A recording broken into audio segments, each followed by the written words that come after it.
Grady put in a hydrangea tree, and our neighbor helped him too. Question: How do you occupy? If both of you guys are doing the yard work, how do you occupy the kids? Because that gets. Sometimes I try to have them be daddy's little helper, but it doesn't always work. And they're annoying and they mess it up. Exactly. I was by myself actually for most of it yesterday. Got the kids some Happy Meals. Got a little. That'll buy you a unit or two of time. Got a little table set up for them. Sat the girls down with their Happy Meals. Brought out the high chair. Stuck Bodie in it. Gave him some watermelon. And I went to town. Wow. Yeah. Okay, so that bought you a little time. Did you have a nice one though? Do you feel refreshed? Amazing. Yeah, I find it to be very gratifying.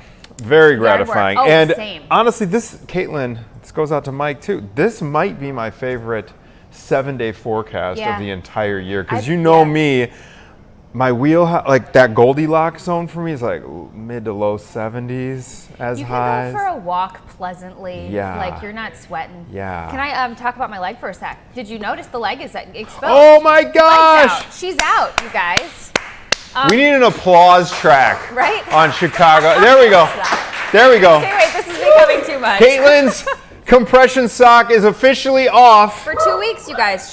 Listen, I don't plan on getting sent to HR anytime soon, but you look, I'll just say, everything looks in working order. It feels really weird. So I don't think we're full go yet. Like when I do this right here, you guys, it feels like when your leg's asleep or your arm and you touch your skin. So like it's numb, prickly? But like not even prickly, but when it's still asleep. So it's not coming back to life yet. It's like, and I don't know if that's from what I read, it's kind of normal. And then this morning, this is for all of my varicose vein ladies or men. Well, you've got a following at this point, because we followed you on your journey. So today I was like, maybe I'll try to jog a little bit, but there's a weird pulling sensation. And I don't know if it's my vein that's dead that's getting pulled, like when I tried to exercise today.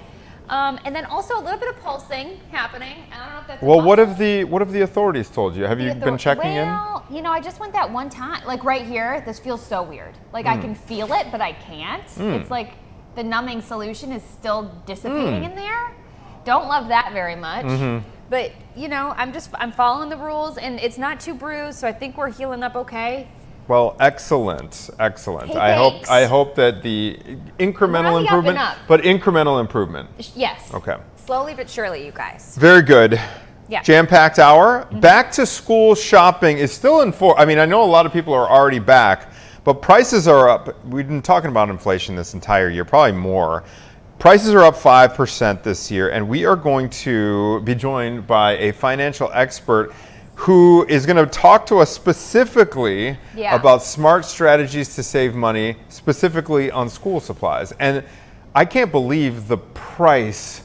I mean, we do this thing through my kid's school district where you can actually log on, and they make it so easy, but it's expensive. It gets more and more expensive every year, where you like click, and depending on the grade, they pull all the supplies for you together in a pack. It's like the back to school pack. But you pay an upcharge so that you don't need to go piecemeal the whole thing together. So you do pay a premium on that. But I mean, it is expensive. Yes. Can I tell you something about schools that I didn't know was a thing? Yesterday, I got a notification on my phone, and it said, Birdie has overdrawn her lunch account. Yeah. I'm like, we don't even have one of those. We've packed a lunch every day. So I was like, Birdie, come over here. Did you get lunch? Which, by the way, I would be thrilled if my kid ate that lunch at school, because she is She's super picky. She eats about 3 things. She goes, they had funfetti pancakes, and I really wanted them. I was like, that's great. Did you like it? Did you eat it? She's like, no, I wanted syrup, but they didn't have syrup. I was like, did you ask for syrup? She's like, yeah, they didn't have syrup. What? So how did she get overdrawn? Well, if she didn't order they gave her syrup? the pancakes. Oh. But they didn't have syrup, so I was like, so did you eat it? And she's like, no. I was like, okay. But I told her, I was like, listen, if you ever see a lunch that you would actually eat, please eat it. It saves money. Here's a funny thing about my oldest. We've been making fun of what's your favorite. I think there was a mega poll last week. What's your favorite vintage item of some kind? And one of them was the square lunchroom pizza of old. Okay. And I have heard over the years that things have improved on the school, like the public school pizza situation.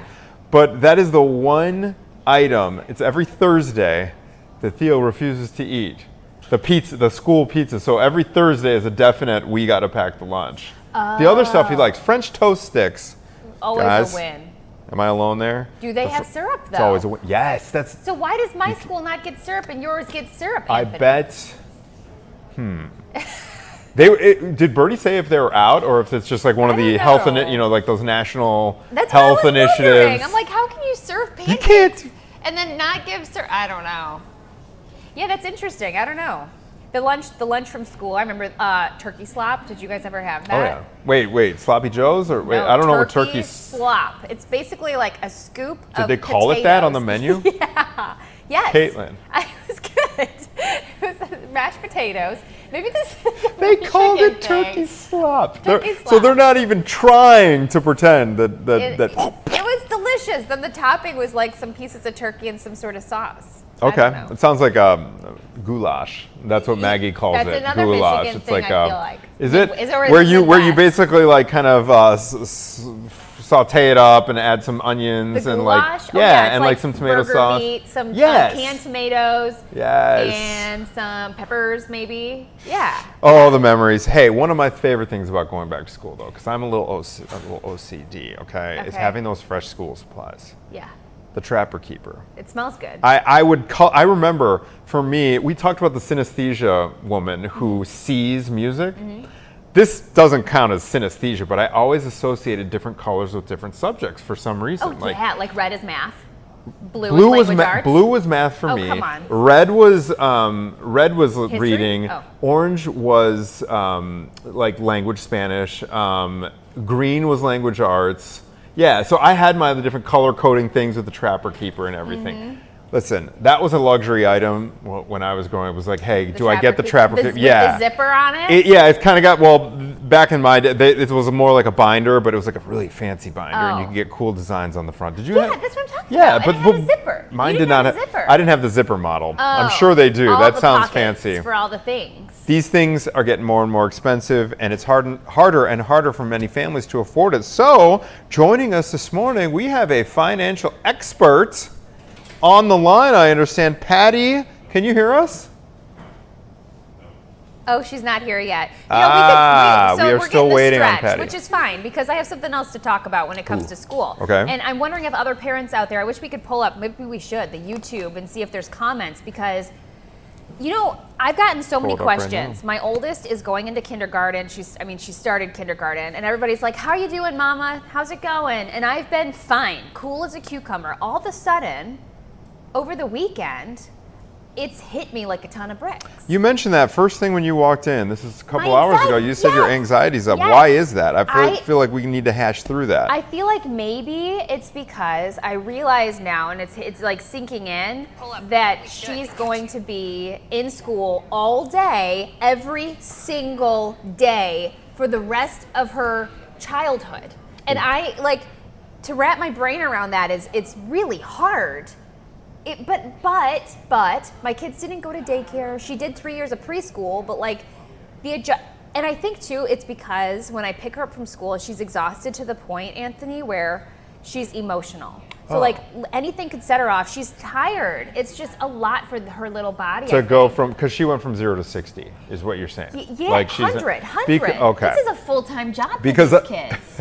Help me. When you first started explaining, I was like, wait, isn't that bringing your anxiety down?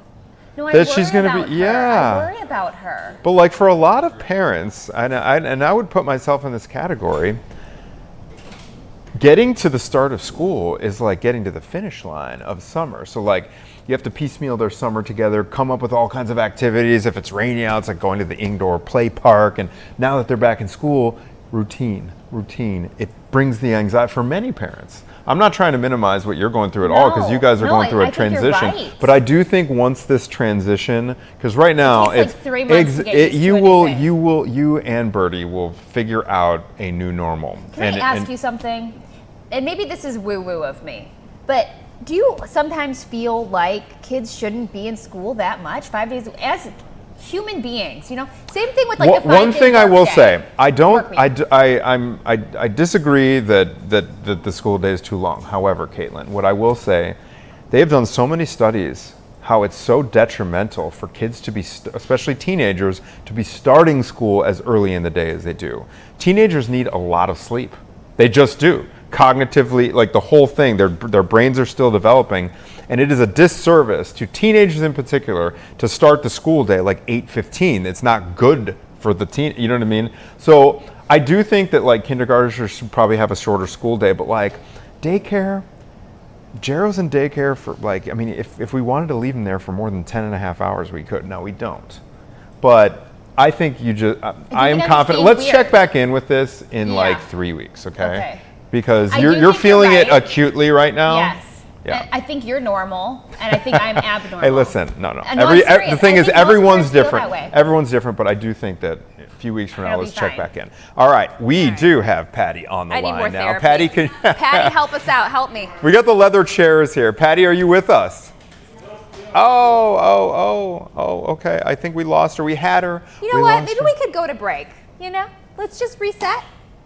Ah. Oh, okay. Nope. We're changing topics. We'll get to Patty. Yeah, maybe exactly. That's the beauty of Chicago Now. We can be very modular with our show. High school, I believe, right? Do we got the kiddos? Okay, we have a local group of very talented musicians who are on a journey. Speaking of older kids that need a lot of sleep when they go to school. Yes, indeed. Get their voices ready. Oh, here we go.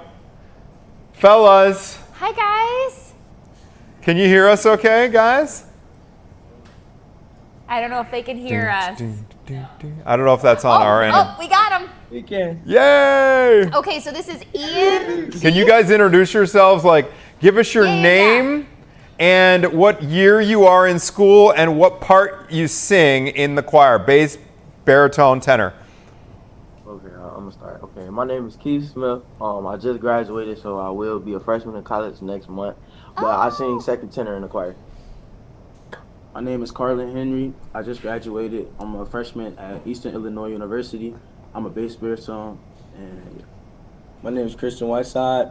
I am a graduate of class 2025. I'm going to be a freshman at Greenville University, and I am a first tenor.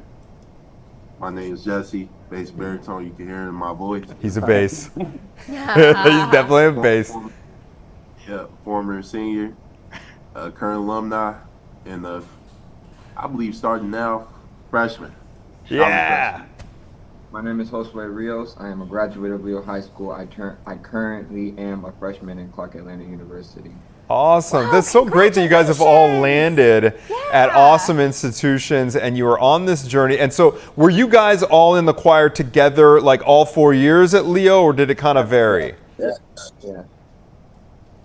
Yeah, that's awesome. And now you guys all, like Anthony mentioned, you're looking forward to your next adventure. Mm-hmm. But before you do that, you're going to represent Leo High School at the quarterfinals on America's Got Talent. That is huge. So your next performance is Tuesday, August 26th. Wait a second. Yeah, tomorrow. Literally tomorrow. Is this going to be live or was this pre-recorded? Yeah, it's going to be live. So wait, where are you guys joining us from this morning? California. Oh, so you're out there recording right now. Yeah, oh my gosh. So, okay, there's 5 of you with us today. How many are performing on stage? Is it just you 5 doing kind of a small group thing, or do you have the whole choir? 18 of us. Wow. Do you have all the parts right now? We do. Oh my gosh. Are we going to get a little, maybe we could ask wait till Not until tomorrow. This is so great. Okay, so fellas, either any of you guys can handle this question, but like, how did the America's Got Talent journey start? Like, how did you audition for the show? Like, how did that all work, and how did you get to where you are now, headed into the quarterfinals? So I'm gonna drop it down easy. We were at school for school spotlight, and the lady that was at the school interviewing us, she recorded. The lady name was Andrina. She recorded a video of us singing in class, and she uploaded it onto her Instagram page. And AGT, it went viral. AGT caught onto it, and that's how we got the chance to audition the time for AGT. Now we're moving on to go to the quarterfinals. Okay, so let's talk about your nerves. How are you feeling? Have you shaken off your nerves since this isn't your first rodeo doing this on America's Got Talent, or are they still running pretty high? I mean, for me personally, you know, it's still a little bit of pressure, but I'm just focused on the prize. A reward like that, I just can't let go of. What is the reward? Just getting that #1 spot? I'm not sure I know. The reward is really the golden buzzer. The golden buzzer. And $1 million, really. Wow. Personally, I feel like we was born for this, What do you guys feel, okay, when I've heard you perform, to me, it's the harmonies are so tight. I feel like the song selection is really great too. I feel like I've heard you guys sing some very powerful anthemic numbers. How would you guys describe what sets your choir apart from other high school choirs? Honestly, it's the connection that we have with each other. Yeah. With other choirs, they come in, they sing with each other. Yeah, they're friendly and cordial with each other. But with this choir, our director makes sure that we're all in this together, no matter what it is. If one of us fails, we all fail. If one of us wins, we all win. Yeah. It's that connection that we have with each other that actually brings us together, and that's what actually makes our songs so much more better, because it's not only we're not only singing just to sing. We're singing because we love it, we love each other, and we actually enjoy it. Oh my gosh, Beautifully I love that. stated. So you guys are obviously incredibly talented. I can only imagine that you love to sing, even though you said that's not exactly the only reason why you're doing this. But moving forward, how are you going to incorporate singing into your life still when you move to college? I can answer that. So, the school that I go to is like it's a Catholic school, so it's basically like with church and stuff. And also they have a choir too, so I may be joining the choir there at my college. Show of hands real quick. How many of you do plan on pursuing music in some capacity when you go to college, whether it's formally or informally? Show of hands. We got a couple raising our hands in our studio right now. That is so great. That is so great. Yeah, music, it's been a huge part of my life, as you know, Caitlin. Yeah, and it's kind of a hard thing, though. Like when you move on to college, sometimes you lose that. Like I know for me, that happened to me when I was in high school. I played violin, went to college, and then there was no real avenue for me to continue that. What would you say? Well, I would say that I had to do it kicking and screaming when I was a kid, but now it's one of the best things, that I've done, because now I have it in my background. All right, fellas, let's talk about this trip. You guys are out in California right now. How long have you been out there? Is it like an all expense paid thing? Did you have to finance it? And how long are you guys going to stay there? We've been out here for a week of work with our amazing choir teacher, Miss LaDonna Hill. She has pushed us so far since we've been out here, giving us great advice. Rehearsal is every day, every night. So twice a day? You guys doing 2-a-day rehearsals? Pretty much. Yeah. Pretty much. Yeah. Are those parents or are those the choir directors that just joined you? So this is my brother now, but former principal, Dr. Ross. Oh, yeah, it's Dr. Ross. So sorry, it's hard to see. This is our amazing choir manager, Miss Yolanda Horton. Yolanda and Dr. Ross. If we could hear from you guys. Hey, Dr. Ross, I would say you are a friend of Good Day Chicago by this point, sir. We love you here in studio. What are your emotions watching these students and now alumni take this journey? Well, it's been quite the ride. First of all, you guys are like family to us too, so we appreciate all the support that you've been giving Leo High School, the choir, and myself personally, so thank you. So it's amazing to spend so much time with 18 young men, and now watching these young men. I've had them all for 4 years and watched them develop into young men, so I'm excited to see them go off to college, but I'm also excited to see their performance tomorrow night. I've watched this performance develop to something that I never wanted to see again, to something I look forward to seeing every day in rehearsal. So it's been a great blessing to be just kind of sitting shotgun with these kings. Are you going to be, I'm assuming you're going to be in the audience tomorrow during the taping. Yeah, they won't let me on stage, so yeah. I'll be in the audience. Yolanda, how about for you, Yolanda? What sets this group apart from other choirs that you have directed over the years? Well, I'm the manager, so when I came in, just being around this group of young men has been absolutely amazing. It's a joy to be able to support them. So it gives me great pleasure to continue to push them and give them exposure and allow other individuals to experience what we experience every day. Every day I have an opportunity to hear these amazing voices sing, these young men sing every single morning. That's the best way to get your morning started. So if you wake up on the wrong side of bed, trust me, it'll all go away when you're with them. Can you speak to what it feels like to have all of the support from home cheering you on? Is that for me? No, Carlin. Carlin?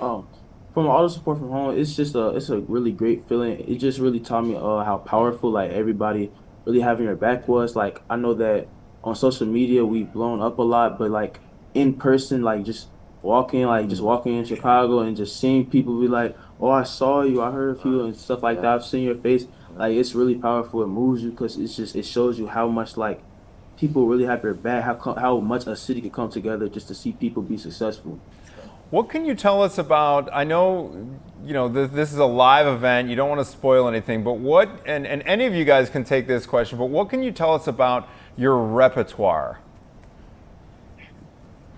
You have to watch tomorrow. We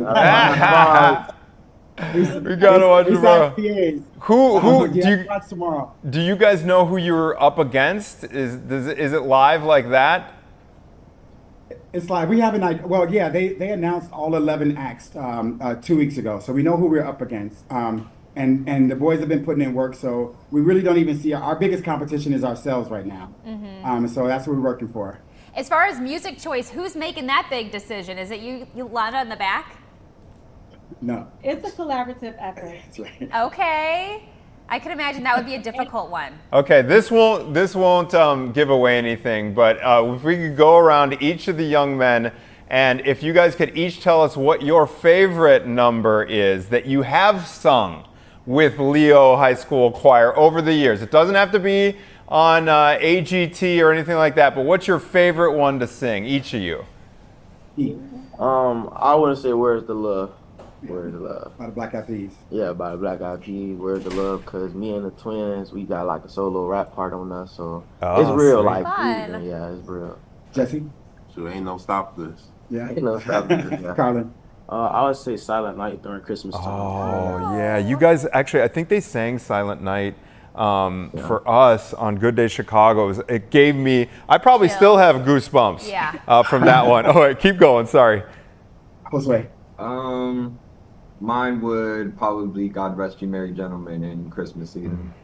Love it. Christian? I would say Total Praise by Richard Norwood. Okay, sure. All right. Those are all great answers. My question is, where should we follow you on social media, on Facebook? Are you guys going to be live streaming? Have you been posting your journey along the way? Yes. On Instagram, where our name is Leo Choir Boys. You can follow us on there and also on TikTok also. All right, before we let you guys go, Dr. Ross, what would it mean to Leo High School, to the community down there, if these gents advance to the next round? Black and brown boys on the south side of Chicago get a bad rap across the country. So this is our opportunity to change the narrative about who we are and what we do in Chicago. Not only do we have Leo High School on our back, but we have Auburn Gresham, we have the south side, we have the city of Chicago, we have the state of Illinois. So we know we have a lot of people counting on us, and they're busting their butts every single day to make sure that they make them proud. Oh, well stated, sir. Chill bumps. Yes. All right, we will be cheering you guys on from back here in Chicago. Good luck. Break a leg. Go Leo High School. We love you guys. Let's go, Leo. Much love. All right. Safe travels. Oh my gosh, I actually just got a little goosebumps right there. What time is it in California right now? So it is 3 hours behind there. So they're getting up. They get up nice and early for us. I don't know. I wonder if they're in their hotel and they like just hit the continental breakfast. You know? They're like, hey, we got a Zoom interview. Round them up. Maybe they're all the seniors that graduated. Well, maybe there's more seniors that graduated too. Yeah, actually, I meant to ask them if there's existing students as well, because obviously they brought in some alum to make the journey as well. Probably some of their stronger voices. Right. But that is so cool. All right, we're going to take a quick break right now here on Chicago Now, but we have much more when we come back, including navigating the difficult financial territory that we all encounter when we try to get those school supplies. Stay with us.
All right, 10:27. Back to school season has officially kicked off, and while kids are excited about the fresh notebooks, we were talking about this, the crisp backpacks, parents are facing a different kind of homework, managing the rising cost of prices from supplies, tech, and activities. They're all up about 5% compared to just last year, putting the pressure on family budgets. So joining us today is our financial expert, Patty Isai. Did I pronounce that right, Patty? Are you with us? Can you hear me?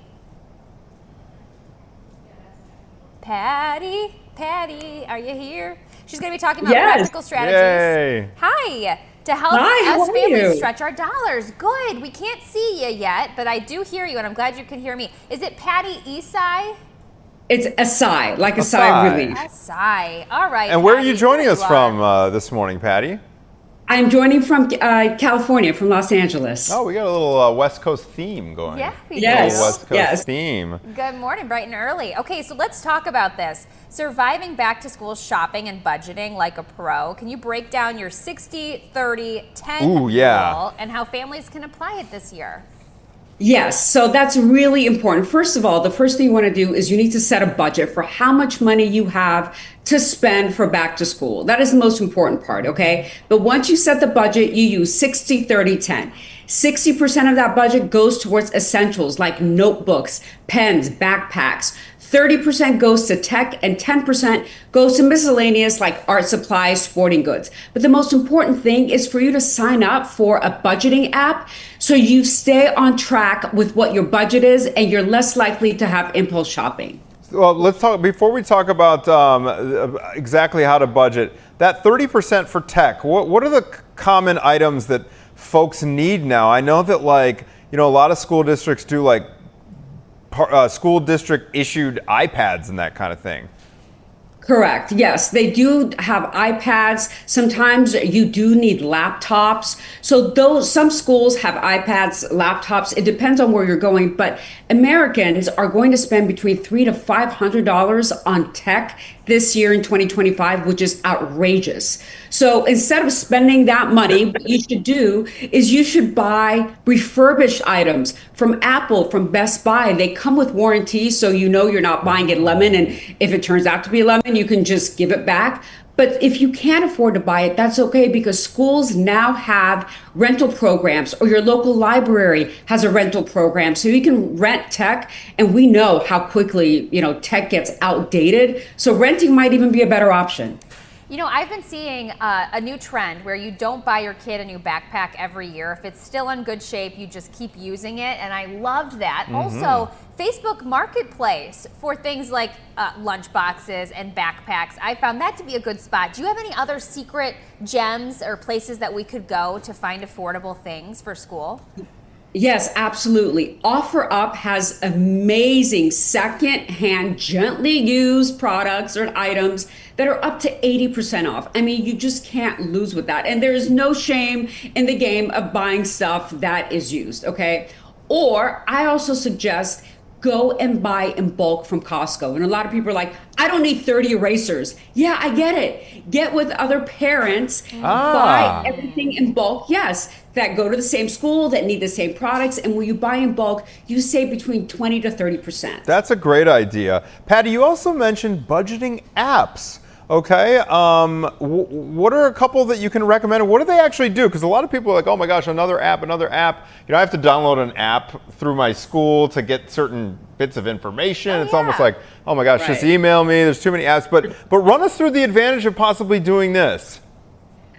Budgeting apps keep you on track and tell you exactly where you're spending your money. So I love Rocket Money. YNAB is their personal capital. There are so many apps available. And the reason that you use them is to know exactly where your money is going. So many people just spend, and they have no idea whether they're spending most of their money on eating out, on clothes, on shopping, on other accessories or goods.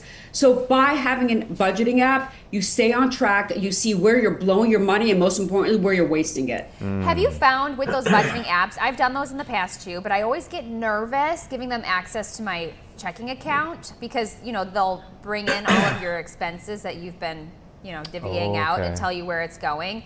Have you heard in your experience that going awry? Like maybe there's fake ones out there, or are they pretty good? Like you mentioned Rocket Money. There's a few others that are more reputable. Is that something that you would recommend? Yes, so do your research, but the major ones are Rocket Money, like I said, YNAB, Personal Capital, do your research.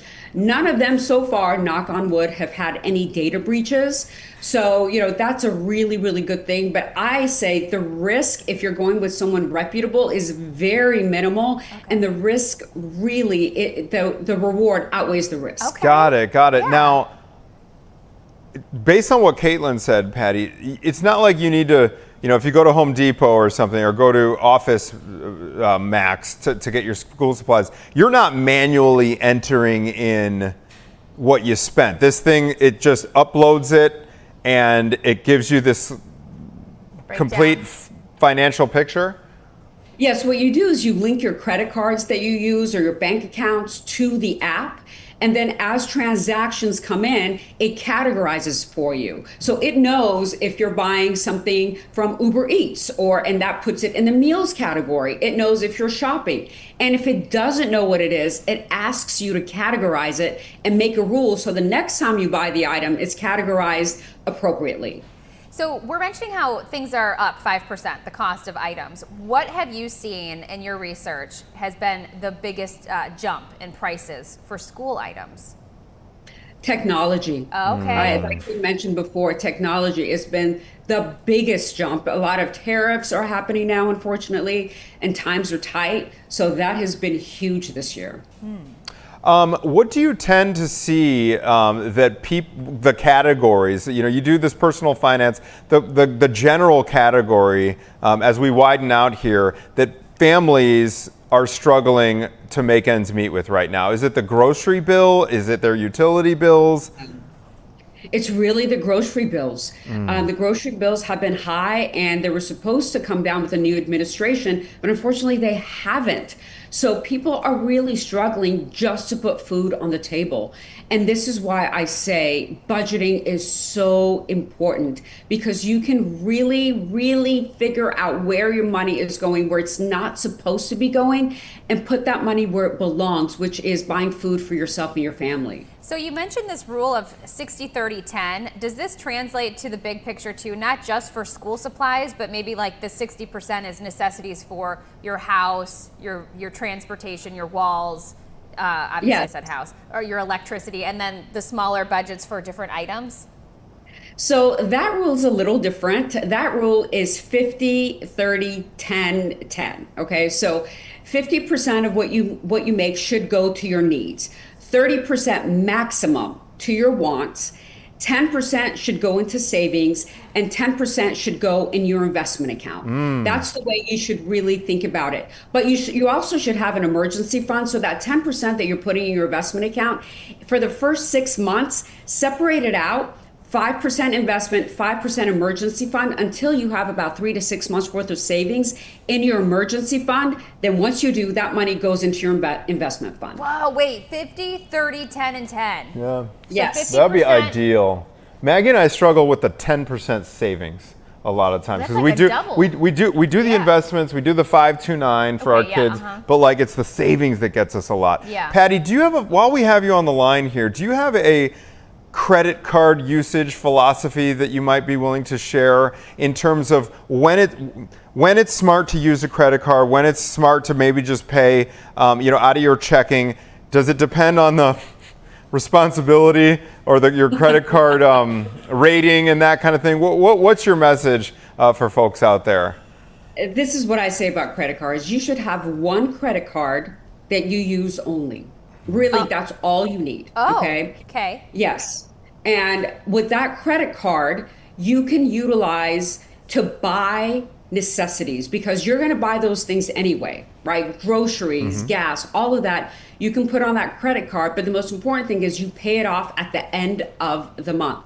You never ever put anything on your credit card that you can't pay off at the end of the month, because that is going to lead to financial ruin, because you're just going to keep accumulating debt. You're going to be paying interest on it. So that's how you use credit cards. Otherwise, use your debit card if you cannot be disciplined enough to pay it off at the end of the month. That was my question, is if a client comes to you and says, Patty, like, you know, I have this history, I just crawled out of credit card debt, are there certain individuals where you'd be like, you know what, let's stick to what you have, not what you know, not your credit limit? Well, what about Afterpay? Afterpay or those other brands that you can buy something now and pay later, or breaking it up so you're not necessarily accruing debt from like service charges, but you're breaking it up into different pay. Is that okay, or is that no? That is not okay. Afterpay is not okay. That is the biggest trap, because people use those items and those products when they don't even need it, and they know that they can't afford it right now. They're thinking, okay, I'm just going to make 4 payments. But when those 4 payments come due, you're not going to have the money. So if you don't have the money, all of it, to buy it now, do not use Afterpay, because if you miss 1 payment, I can't tell you the impact it's going to have on your credit score. I mean, it kills your credit score just with missing 1 payment. That's it. So it's a trap. Do not use buy now, pay later. Okay, we are out of time, but Patty, where can folks find you if they want to follow? I'm assuming you have a social media where you can, you know, release little tips and that kind of thing. Where can we follow along? Yes, at Duchess of Decorum on Instagram and TikTok, and also my book, Never Date a Broke, Do the Financial Freedom Playbook. I like the oh, it's right behind you. I like the title. Yes, it's right here. Love it. Patty, thank you so much. Really appreciate it. Have a great day. For once, I'm not jealous of California weather. Right? Yeah, look at this. It's phenomenal. Normally, I'm always like, oh my gosh, get me to SoCal. Such a nice day today. This whole week is going to be fantastic. Yes, I love the 7-day, Caitlin. All right, we are creeping up on 10:40 right now on your Monday morning. I believe we have a very, very special guest coming up, the Doobie Brothers. One of the founding members, Tom Johnston, lead singer, guitarist. You're going to talk about the stop they're about to make in Tinley Park. By the way, thank you for that view of the bean, guys. Yeah, we're talking about the weather. We can't help it. There's a giant window right off screen here. Yeah. It's like just peeking outside. It's nice. Eat All some right. lunch on the patio. We will be right back after this short break, everybody. Stay with us.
iconic sound we have been loving for decades. Rock and Roll Hall of Famers, the Doobie Brothers, they are back with a new album, and they're going to be making a stop in Tinley Park.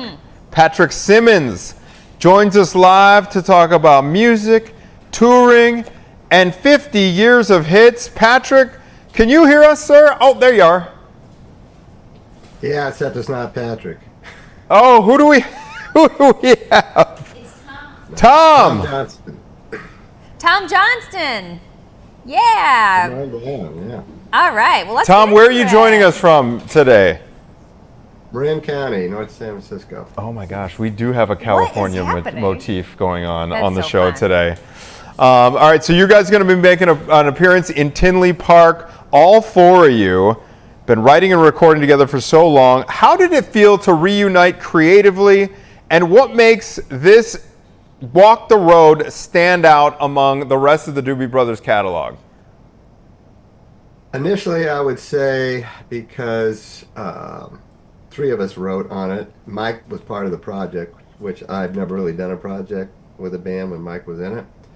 So it's the first time we've been, you could call it reunited. I did one song in '75 on Taking It to the Streets, but until this album, we hadn't really worked together as far as an album goes. So it's unique in that, and it kind of represents the writing styles of the three guys who did all the writing along with John Shanks, the producer. And it came out really well. We didn't know what we were going in for. We didn't know what we were, it was just an experiment, really. Started out, was going to be just like 3 songs. We were just going to see how it sounded. And then we kept writing and kept writing. And the next thing you know, we had like 11 songs. Said, well, let's put out an album. What the heck? Wow. Well, speaking of 11 songs, the title track is special because it has all of you trading lead vocals alongside Mavis Staples. So what was that collab like? I didn't actually get to see Mavis doing her vocal on this. She did it back in, I guess, Memphis. I'm not sure. Oh, okay.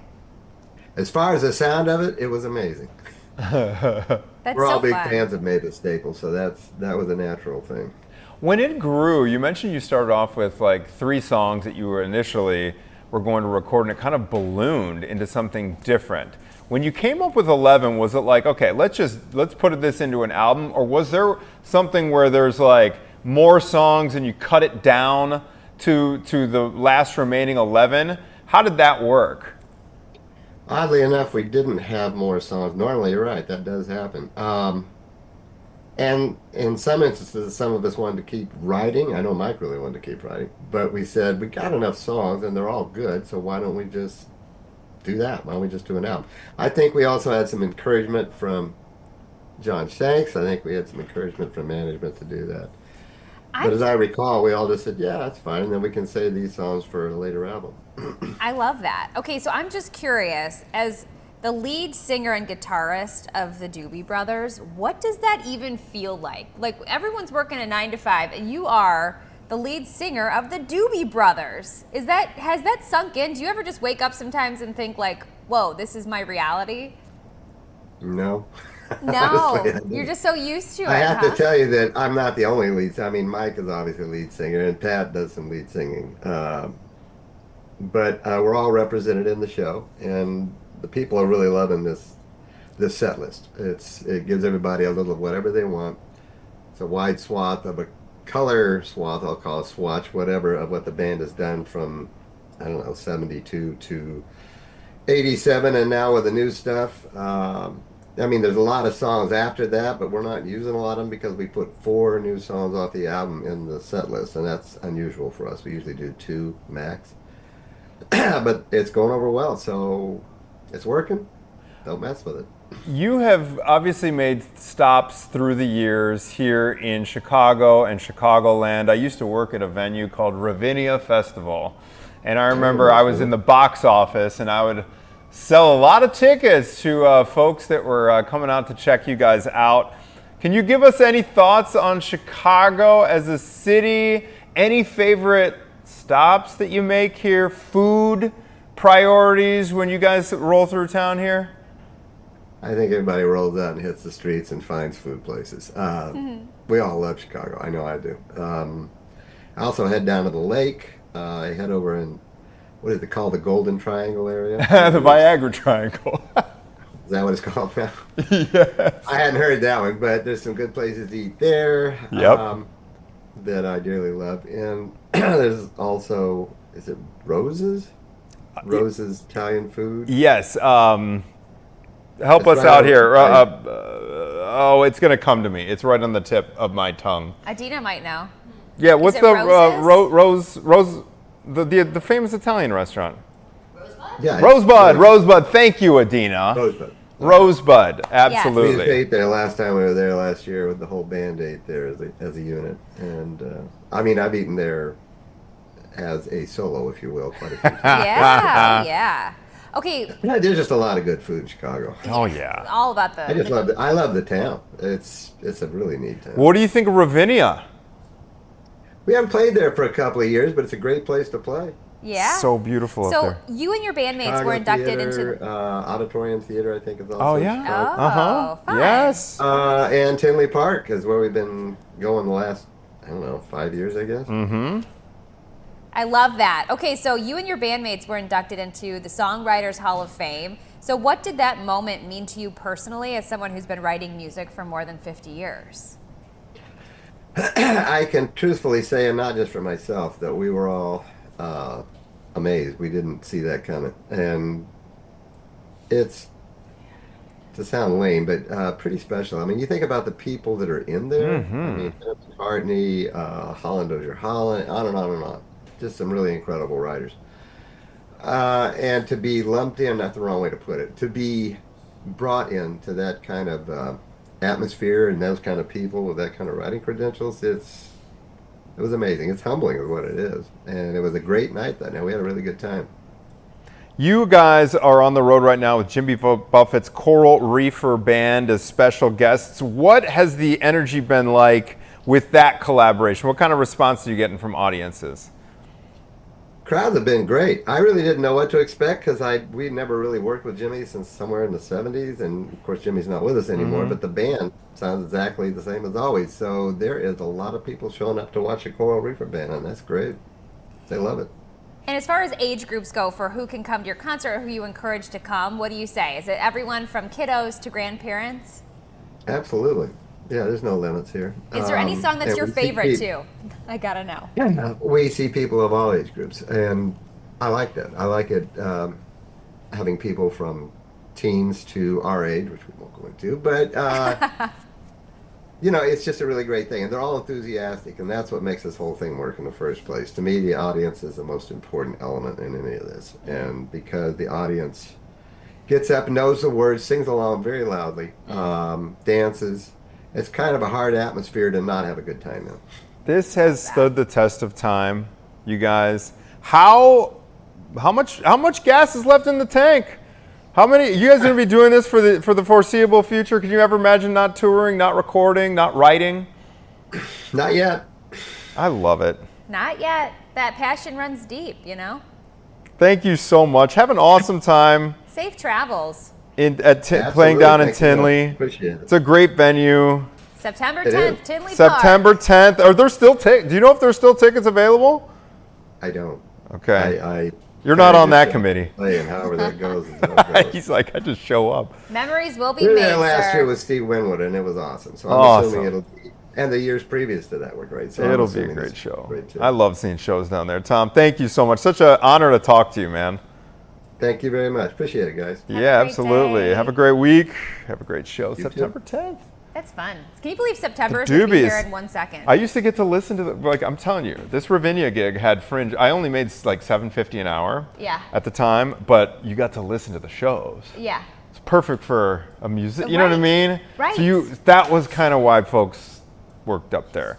And that's what it reminds me. We were just talking to those boys, you know, and how from Leo, and how your passion, if you're that, you know, in your heart and your soul, an artist, a music artist, musician, to be able to do something like that for the rest of your career. So great. So awesome. We got a lot of exciting stuff to look for. I cannot wait to hear how those guys from Leo do. I know. Tomorrow night. So proud. Can you imagine? We're going to have to catch up with them. We got to make a little note to catch up with those guys on Thursday. I know. And see if they're still out there. All right, we are going to take a quick break. We're going to get to some trending topics on a Monday morning when we come back, including we're going to talk a little bit more about are they called GLP-1? Semaglutide? Okay. Yeah. There's another story trending right now with regard to this whole suite of medications. We're going to talk more before we leave when we come back. Stay with us.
All right, talking about GLP-1 medication, Serena Williams. GLP-1. Yes, Serena herself is under fire from fans after she revealed she lost more than 30 pounds with the help of the GLP-1 medication like Ozempic.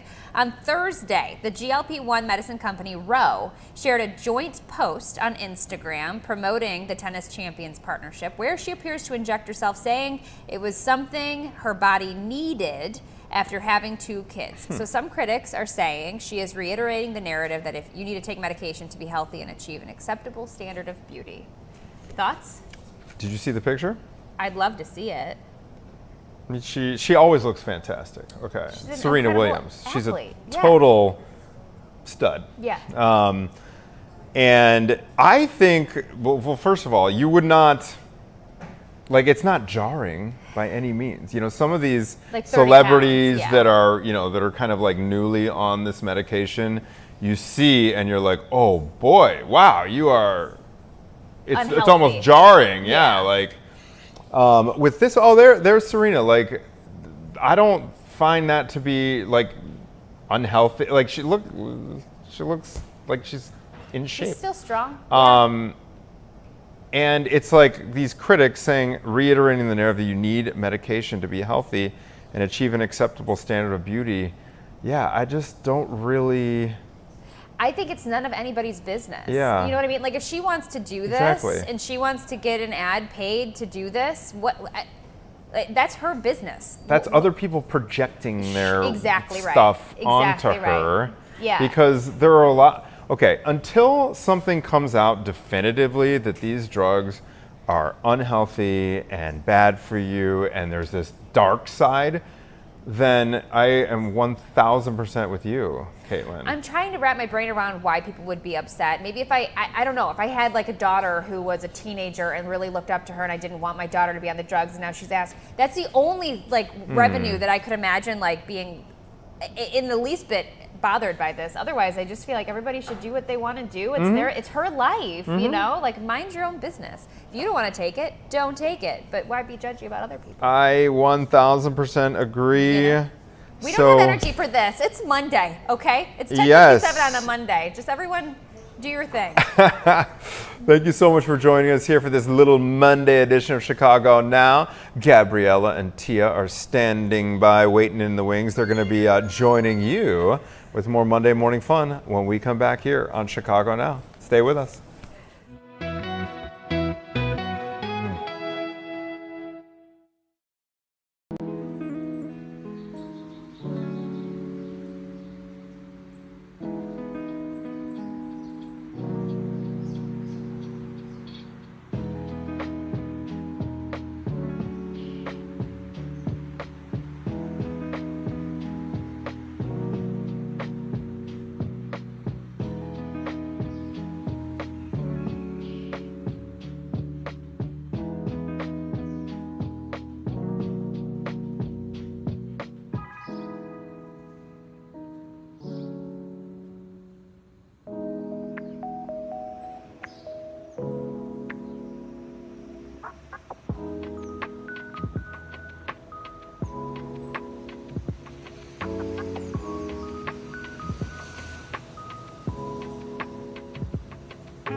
Welcome to the 11 o'clock hour of Chicago Now. I'm Gabriella Primus. And I am Tia Ewing. How was your weekend? It was good. I wish there were more days in the week. I think we say that every Monday. I know.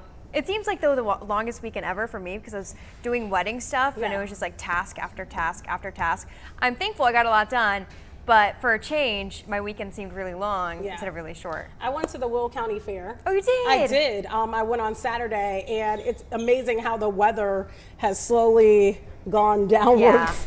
Yeah. On Saturday, it was really hot out there, and then now you go outside, and it's really cool. When I tell you I was freezing this morning reporting, I was freezing cold. I was like, I could literally wear a parka right now and still be perfect. Yeah. Did you take Story over to the fair? I did. She had a really good time. But you know, you take a little 2-year-old to the fair, it's not a lot of things they can do. True. So after a while, I was like, okay, we got to do this right again and again and again. Yeah, but it was a good time. Good. Okay. Well, we have a couple topics to talk about first. The guests coming up. So first, back to school. We're going to give some tips from a doctor. How to keep your kids healthy this back to school season, because you know there's things that come up. You don't know whether to call the doctor or not. And then also, he's topping the gospel charts and inspiring a generation. Pastor Mike Jr., who I just looked up, and man, he's amazing. I'm excited to talk to him some more.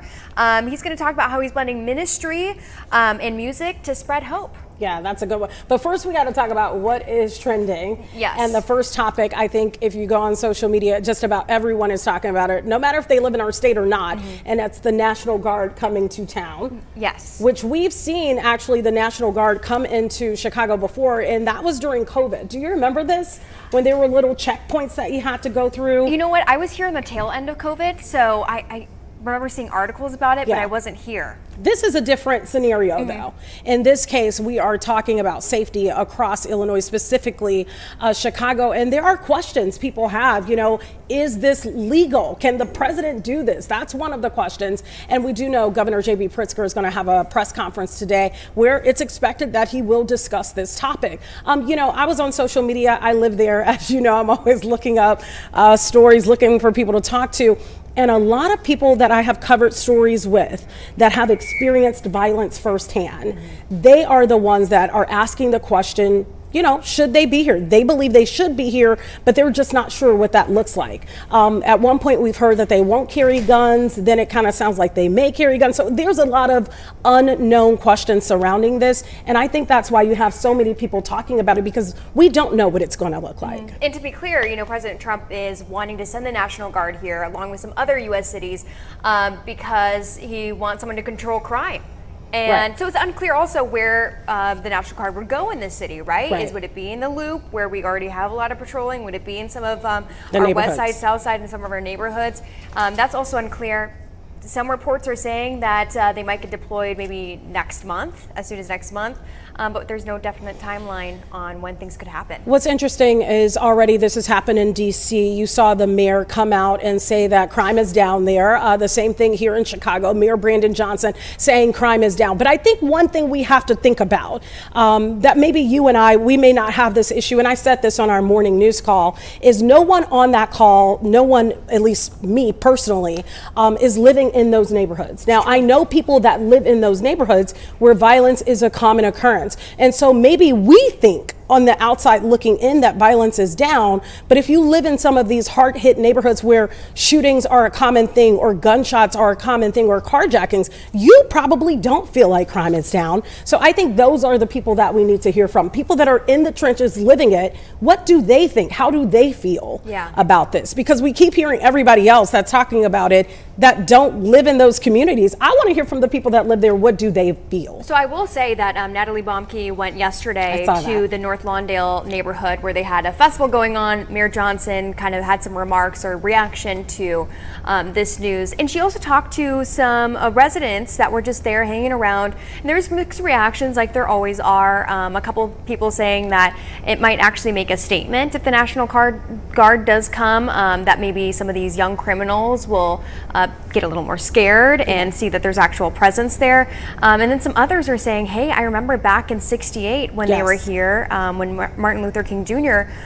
Was killed, and they were scared. She remembers as a little girl how scared she was, and she doesn't want to see the same thing for the children right now. So I agree. We need to hear more. We need to hear more. I did reach out to a mother who her son was infamously killed right here in downtown Chicago shopping, and I wanted to know her opinion on this. She's actually lost, I think it's 3 or 4 children to gun violence, one mother, and hopefully we'll get her story later on for some of our newscasts to get her take on, what's happening in terms of the National Guard coming. So a lot of questions about that. We got to talk about something lighter. We do. I know it's kind of a hard turn. We can follow that story on air, online. We'll continue to talk about it. Yeah, this is a hard turn to go to this, but I think it's something that people are always talking about, and that is the Powerball jackpot. You want to try your luck. So with an estimated $750 million jackpot, tonight's Powerball draw will be the 10th largest in the game's history. I feel like we always got to say these crazy stats. We do. Every couple of months. But look, it's a lot of money. That's all you need to know. How much money? $750 million. Okay, let me ask you, have you played before? And do you have a crazy story a few of times. playing? Yeah, one time I played and I won $2. Okay. That's my exciting story. One time, my friend and I, we wanted to really win. I think this was maybe like 2 or 3 years ago.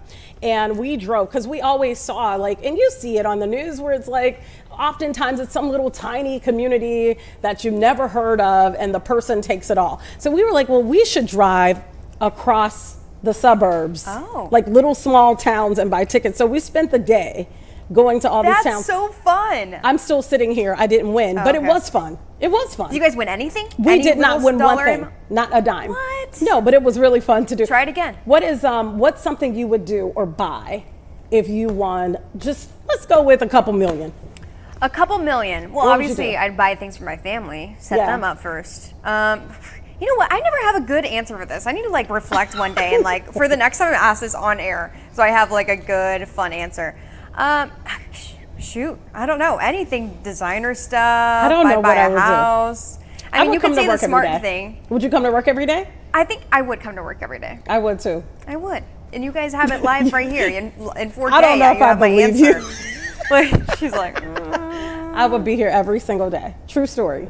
Well, because you love what you do. Why not? I do too. And then you would, I mean, and maybe just every single day, or would we go down to like maybe 3 days a week? Every day. Every day. Yeah. Just don't upset me because I would not come back. That's true. One upsetting situation. Would you share the money with your coworkers? Absolutely not. You, nobody else. Sorry, guys. I don't care if you're standing behind the camera staring me down. I'm not very happy about that. No. Anyways, okay, you saw the kind of, what was that, a countdown? Yeah, a countdown. Yeah. When is the drawing? When is it? Do we know?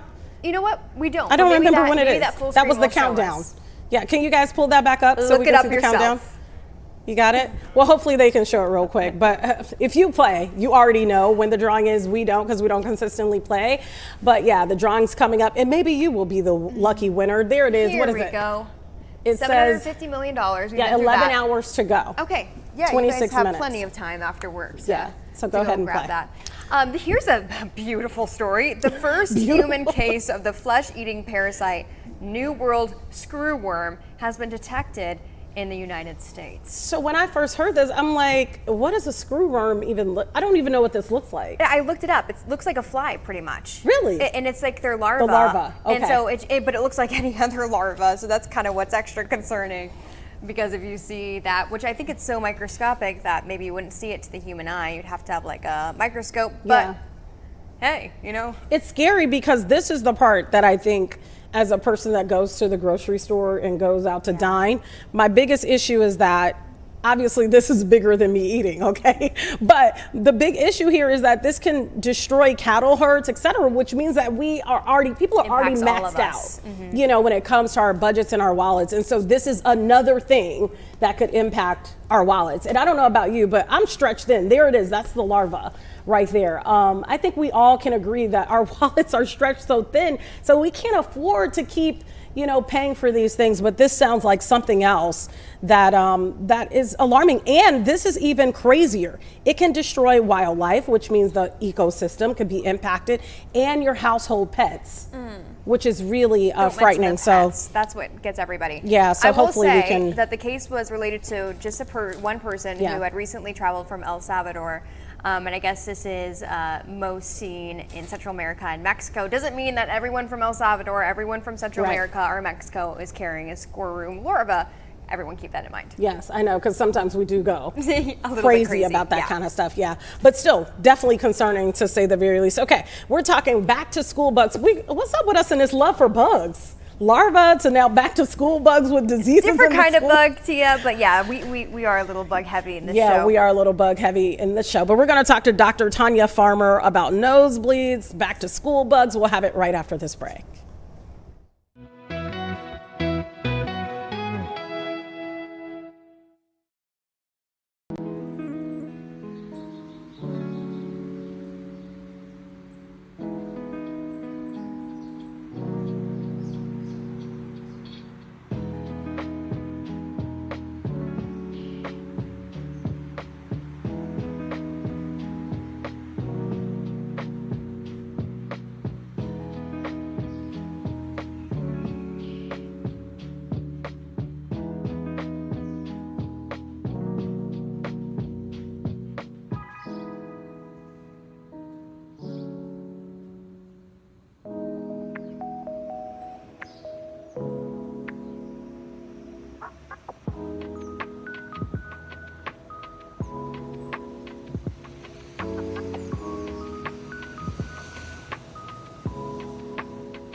All right, welcome back to Chicago Now. If your kids are in school, you already know they bring home all kinds of germs.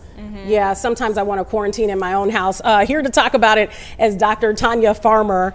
She is a board certified ENT surgeon and chief medical advisor for NAMPONS. Thank you so much for being with us.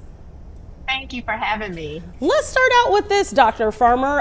You know, our kids are back in school now. They're bringing everything under the sun home. What can you do to make sure they're safe? My husband always says, keep giving them vitamins, but I don't know if that really works. Well, this is so true. As we go back to school, that's one of the things that I see very commonly is we see an increase in upper respiratory tract infections. So I'm talking ear infections, just a common cold, sinus infections, tonsil infections, or strep throat. Even I just sent my oldest daughter back to college for 1 week ago, and she already called last night saying, I don't feel well, and with the sore throat, you know, and the cold. So it happens. The kids are being exposed to more other kids. So you have those sick contacts and touching and not washing the hands. So it's really important that we teach our kids. Number one, I think one of the most important things is to really just wash our hands, you know, and washing your hands frequently. That's where it's coming from. And to also not touch your face so frequently. You don't realize how much you touch your face, but you're transferring all of those germs to your face. And arm your kids when they go to school with that hand sanitizer. It goes a long way, but that is something that I frequently see is this increase in colds and infections when kids go back to school. Okay, so washing your hands and hand sanitizer is also good. Okay, doctor, I don't have any kids yet, but you're lucky. The thought of my kid coming home and you know being sick and maybe running a fever or having the sniffles, you'd want to probably call the doctor. I can imagine myself at least wanting to call the doctor right away. But where does it get to the point where you should call the doctor, or it's something that you should just let pass? This is such a great question because you know, when we just know as doctors, you know, we know this, but the average layperson doesn't always know that when kids go back to school, we're just going to see that uptick in the incidences of upper respiratory tract infections. So if your kid is getting a cold, you know, it's common. We know it's going to happen. You know, you can't get too overly worked up about it. But if you're starting to see that your child is getting really, really frequent infections, I mean, on a monthly basis, your child is constantly sick, or if they're having an infection and it's really difficult for them to get over it, it's taking weeks, sometimes up to 3 or 4 weeks sometimes to get over the symptoms, you really need to seek some medical attention and find out what is going on. Because the average upper respiratory tract infection, which really is a virus, it starts as a virus, that's going to run its course in about 7 to 10 days. So if your child is not getting better during that normal time, the period that we see viruses run its course, then we need to start to seek medical attention, because now we're thinking this may be turning into a bacterial infection, and that child might need to be on an antibiotic. So the duration of that infection is really important. The amount of times the child is having it, if they're constantly sick, repeat, they get an infection, and then next thing you know, a week later, they're sick again, this is something that needs to be seen by a physician to find out what is going on. Or as I said, if that infection, the severity of it, it's causing them maybe to even need to go into the emergency room or urgent care, or it's causing them to miss many days of school, or they're having to be on multiple rounds of antibiotics in order to get rid of that infection.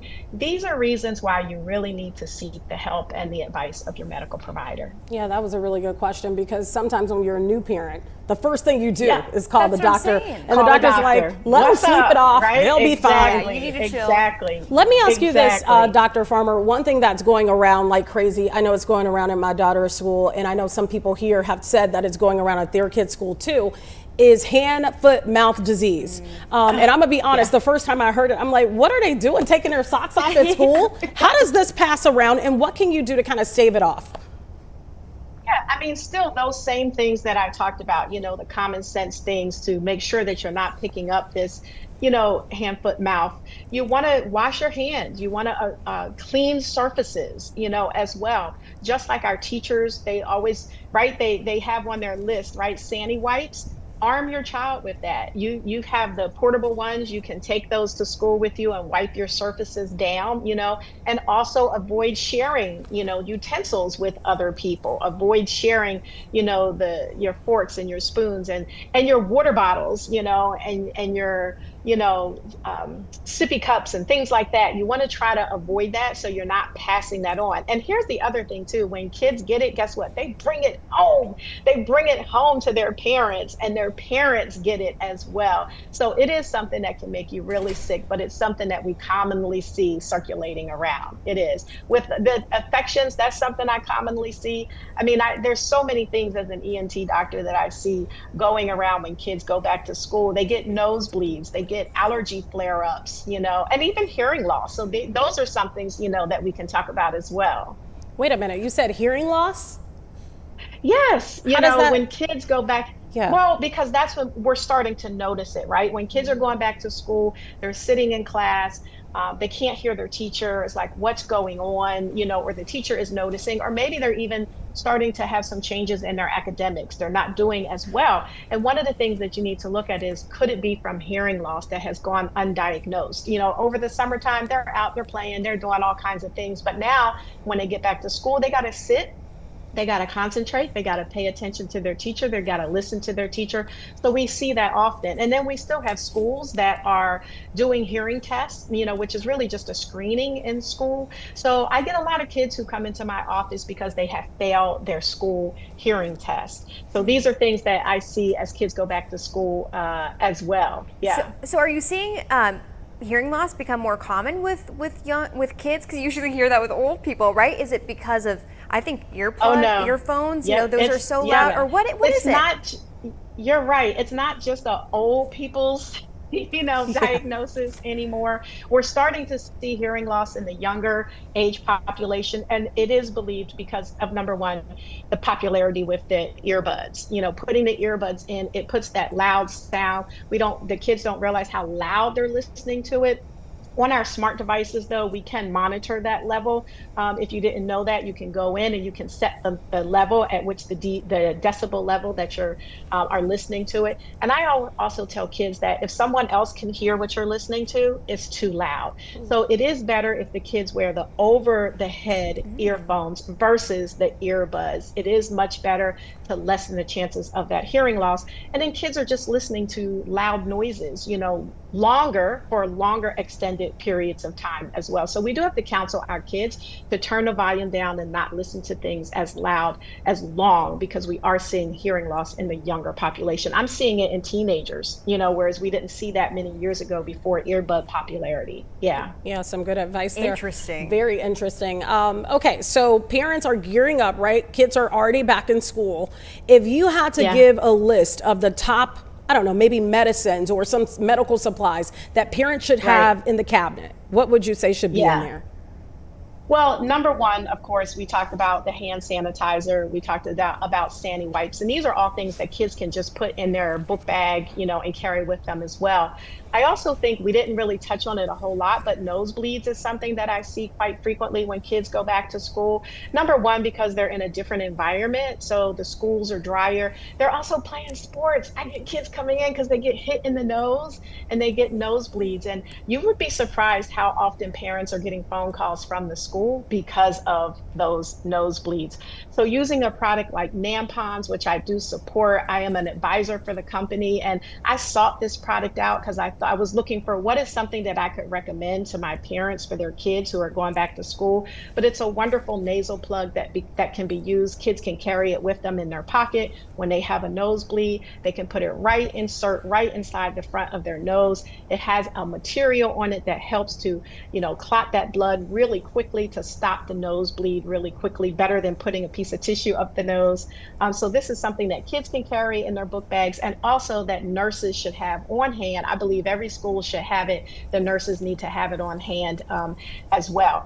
We can't forget, I can't let this conversation go by also without talking about allergies and allergic reactions in kids when kids are going back to school, particularly food allergies. Now they're eating in the cafeteria. They need to be armed with what foods they're allergic to. And so I would put an EpiPen in that emergency kit.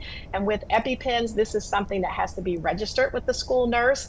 And you want to make sure that your child's EpiPen is up to date. If it was there last year, make sure the date on it is up to date. So an EpiPen, I would make sure that they have in it.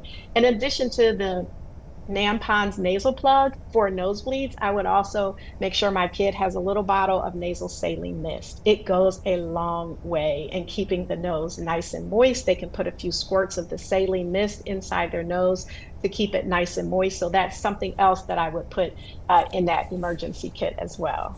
Can you overuse that saline mist? Because I hear about people doing it like almost every day during allergy season, but it seems pretty harmless, right? Yeah, it is harmless. It is just a saltwater spray. I mean, if you think about what our body composition is, we are made up of a lot of salt water, sodium. So it is safe to use, but depending on the hypertonicity of the salt, there's some salt sprays that can have a higher level of salt in it. And if you do overuse that, it could dry the mucous membranes out, again, making you more susceptible to nosebleeds. So you want to just get a nice isotonic, we call it a nice isotonic salt solution, which is typically what you see in the over-the-counter nasal sprays that you can just squirt inside the nose to keep it moist. But something nice to have on hand to prevent those nosebleeds. I love your social media handle. For anybody that's watching right now that may want to follow you for all of your tips, where can they go? And give them your social media name. Yes, Dr. Knows Best. That's DRNOSE, knows best, BEST. Go to Dr. Knows Best. That's my handle on Instagram, TikTok. You can also find me on Facebook. So I do. One of my platform is on education and arming people with reliable, fact-based information so that they can become their best health advocate. And of course, because I'm an ear, nose, and throat doctor, I love all things ear, nose, and throat. Well, doctor, thank you so much. I have ran into your videos before and they're great. Like you said, very educational. Thank you. So I will hit that follow button the next time I see you, and I hope everyone at home will as well. Thank you so much for joining us. And I love your hair. Thank you for having me. Yeah, you're just beautiful. Yeah, all the way around. Thank you. Thank you so much. All right, thanks for being with us. All right, yeah, interesting stuff there. Yeah, a lot of different topics, but ear, nose, and throat. I mean, we could spend an hour honestly talking to her, and I think it was helpful too to hear about the nosebleeds. That's something that I would freak out about. The bugs that are going around right now, and what medicines and what tips to do. Okay, we have a pastor, celebrity, not a recording that artist, too, but yeah, motivational voice for a new generation. Pastor Mike Jr. is in the house. Thank you so much for coming. We're going to talk to him next.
Services, vision coverage with eye exams, and an allowance for eyeglasses Just boom.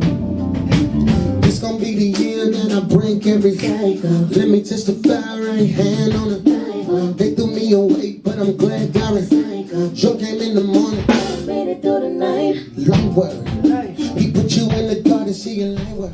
That's what I'm talking about. But we actually have him in person, right? Okay, Pastor Mike Jr. is here. Can you sing us a little something? That's how I like to wake up in the morning. As soon as he sat down. This is the year that I break every cycle. Let me testify right hand on the Bible. I know that song. That's it right there. That's all you get right there.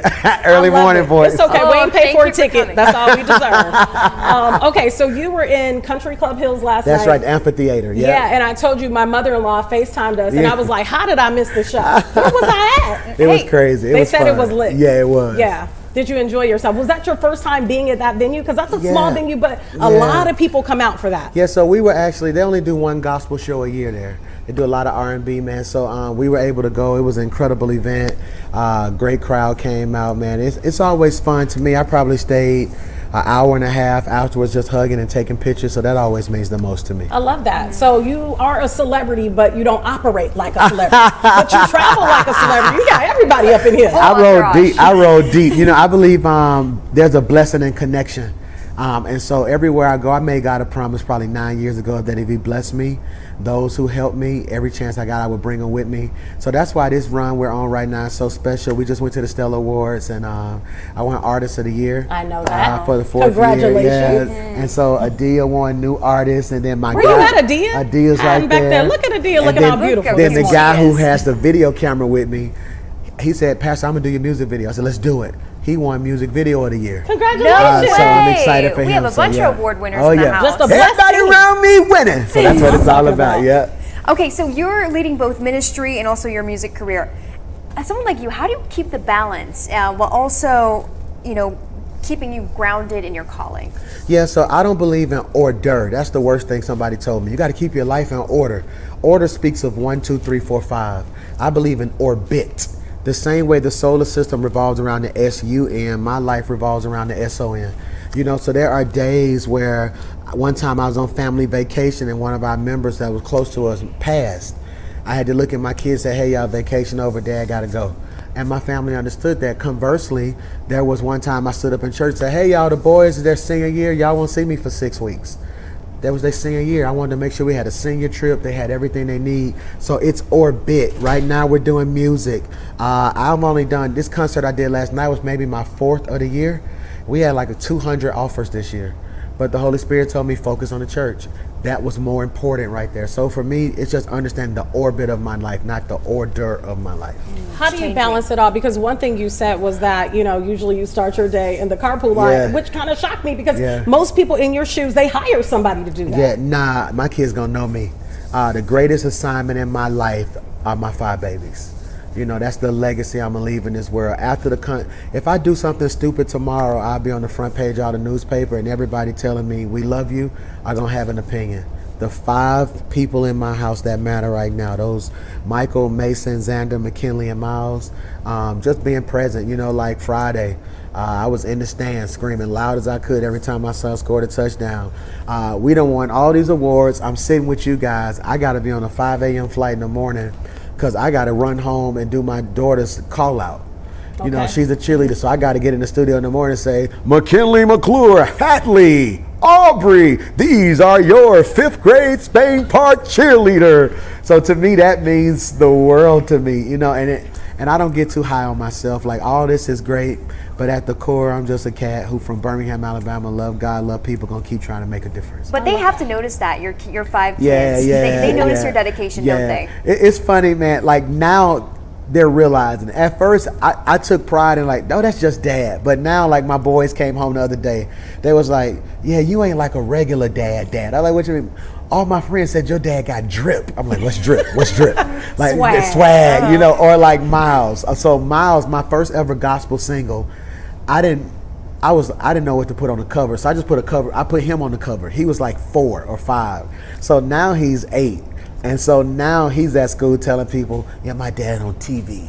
So it's cool, but at the end of the day, man, just making sure that when they look back over their life, they'll be able to say, yeah, he was all that, but like he was always there. That means the most for me. Yep. Yeah. Let me ask you, how did you find yourself finding God? There's always a story to how someone, embraces God in their lives. So for me, I don't have that story where I just lost my mind and God came. My grandfather, I just buried him literally Saturday. Buried him. Dr. King wouldn't move without my granddaddy. So he was 92 years old. Fred Shuttlesworth, Dr. Abernathy, Martin Luther King, they wouldn't do anything without my granddad present. He was the president of the SCLC, Southern Christian Leadership Conference. My father was a pastor. So I was always rooted and grounded in God. Or I want to say this better. I was always rooted and grounded in church. I had to find God.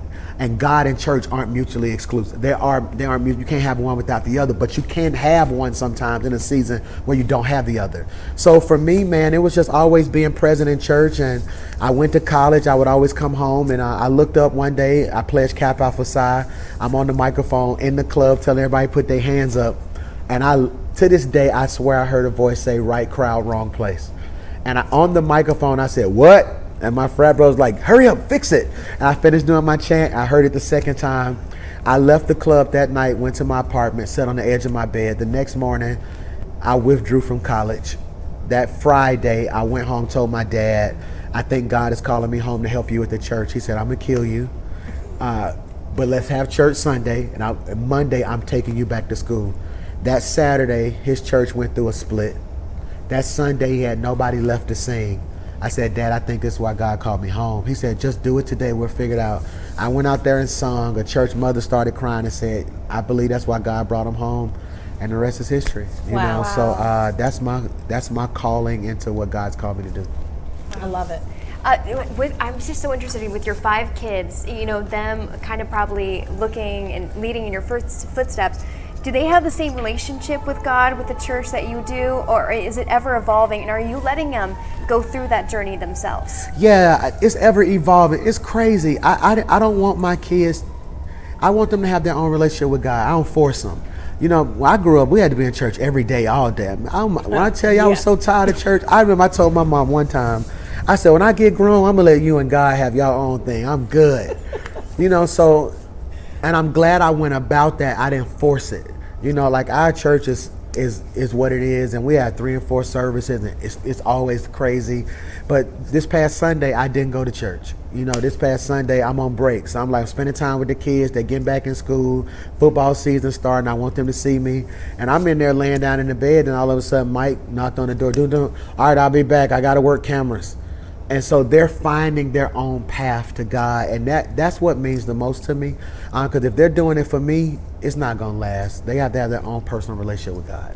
I know you have a new age sound, much more newer than what I grew up to. So when I grew up, when Kirk Franklin was coming on the scene, I grew up in the church too. Yeah. It was like, don't nobody want to listen to that because it was so new and nobody was used to it. Yeah. Your sound, I think, has space right now because of people like Kirk Franklin. What do you think about your sound and you having a voice to kind of reel in some of the young people that may not really be familiar with God like that? Yeah, gospel music is the only genre of music where the message plus the melody equals a miracle. And so everybody keeps saying, "Man, what you're doing is so fresh." I tell them I'm not trying to reinvent the wheel. I'm just trying to put some 20s on it. You know what I'm saying? There's a generation out there right now, and that's the blessing of having teenagers.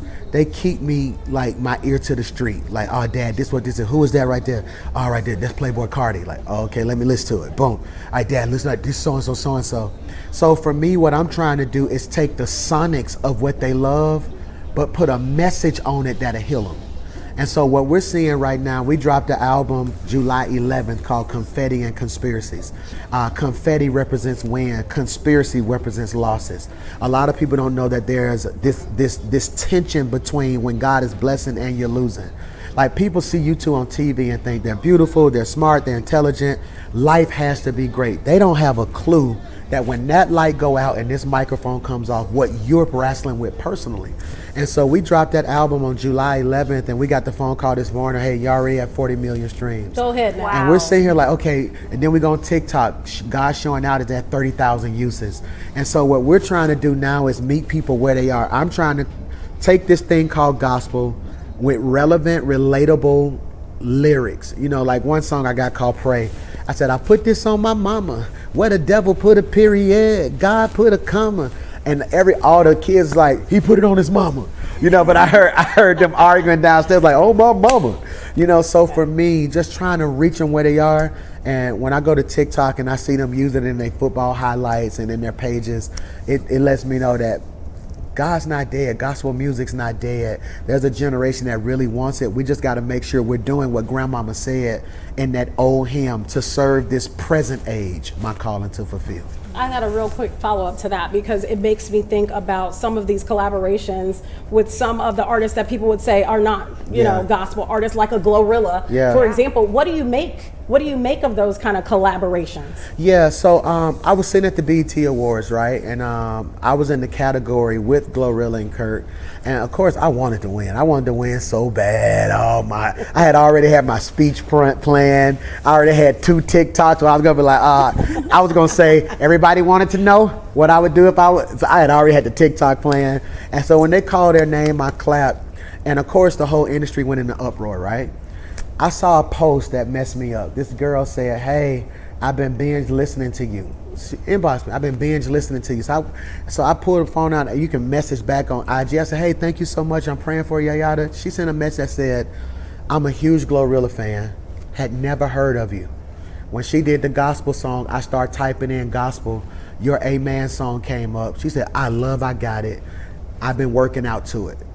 And it made me take a step back and say, okay, we can have all our own preferences, but what if God was using them to expose us to a different genre of people? What I've discovered is, being from the South, the bait you use determines the fish you catch. You can't catch a certain type of fish without the right type of bait. And to me, when I see that, I say, okay, God, you use the Glorilla as a bigger bait to catch a bigger fish, which are people who weren't exposed to gospel. So I think the real key is transformation and not clout chasing. You know, are you doing it for the right reasons versus, if I get this person, my streams will go up? And so that's to each his own. I could listen to you all day. I know. No kidding. So I gotta ask, with all these different songs, with all these different albums, do you have one message that you try to convey in one album or in one song, or is it a couple messages in each piece? Whenever I put a body of work together, it's not just music. I got too much going on in life to just drop music. It's what's my message for the next 12 months. And so, like, even with the last project, during the pandemic, it was big. We had dropped a song called Big, and it's gonna be big.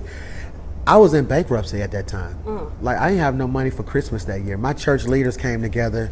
I've always kind of had this mindset, if it's his will, it's his bill. One of the stigmas on the African-American church was especially the mega church, what was the pastor doing with the money? So 12 years ago, I stopped raising offerings at my church, and it was freely give, freely receive. As a consequence, I took the brunt of that. You know, so I wrote big in a season where everything was little. But my message for that year was, we're going to keep trusting God. It was prophetic. This time I'm working on the album. The album was Confetti and Conspiracies. I wanted people to realize, hey, y'all, we lose and we win. Like, God isn't this genie in a bottle that just because you want it, you can have it. You got to deal with losses. So I'm going to always try to have this message. I think the universal message is hope, that God can redeem and use absolutely anybody. Let me ask you this. I know you don't really see yourself as a celebrity. You're still living in your hometown. What is the craziest thing that you can talk about on TV that has happened to you since all of this has transpired in your life? Ooh, craziest thing. Craziest thing. We've had some crazy stuff, man. Besides, I left you speechless on this Yeah, one. you got me speechless. Because we've had some crazy stuff. Like, we've had people, I had one lady follow us from city to city, and we was like, hey, what are you doing here? And she's like, oh, you're my person. And so that got kind of scary, because I think she said the Lord told her she was my wife. And you had to tell the Lord to tell me. You better tell my wife that you my wife. Like, so, I don't think she's going to like that. Or I'm going to say the craziest, best thing.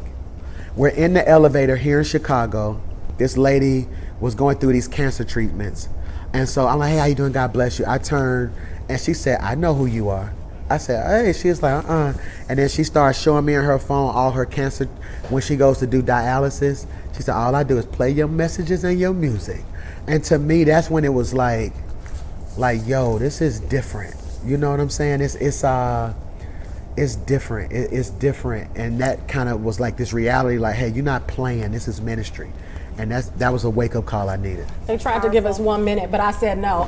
So here's my other question. Here's my other question before we move on. So being in this industry, I would think, obviously the church and your music all combined, I would think that you would have somebody that you talk to, somebody that you lean into. Is there anybody in the music world or in the pastoral world that you contact as a listening ear for you? Yeah, of course I got my pastor, Dr. R.A. Vernon out of Cleveland, Ohio.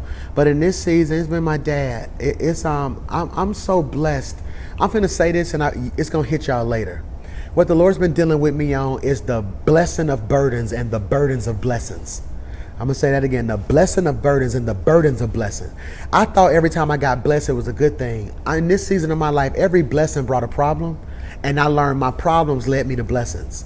And so for me, I've never really had like a music mentor. Like, I'm from Birmingham. They told me the moment we graduated from high school, if you wanna make it, go to the right, go to Atlanta, go to the left, go to Nashville. But whatever you do, don't stay here.